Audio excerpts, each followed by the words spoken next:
Delhi ઇલેક્શન્સમાં બીજેપીની landslide victory થઈ છે, તો એનો શેર બજાર ઉપર શું અસર થઈ શકે? મારો વ્યક્તિગત અભિપ્રાય આપું તો મને નથી લાગતું કે એનાથી કંઈ ખાસ અસર આવે. હા, સોમવારની બજાર પ્લસમાં ખુલે એવું બની શકે, પણ હવે મંદી પૂરી થઈ ગઈ છે, અહીંયાથી બધું લીલું લીલું જ દેખાય છે એવું નથી.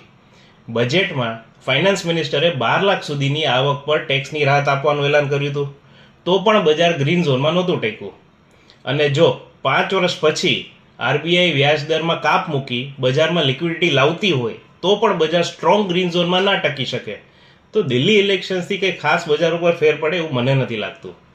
જે લોકો ઇન્ટ્રાડે ટ્રેડિંગ કરે છે એ લોકો ખાસ ધ્યાન આપજો કે આવી કોઈ ન્યૂઝથી પ્રભાવિત થયા વગર તમારે ટ્રેડ કરવાનો, અને તમારી ચાર્ટ પરથી જે થિયરી તમે નક્કી કરેલી હોય એ થિયરી પ્રમાણે જ તમારે ટ્રેડ કરવાનો.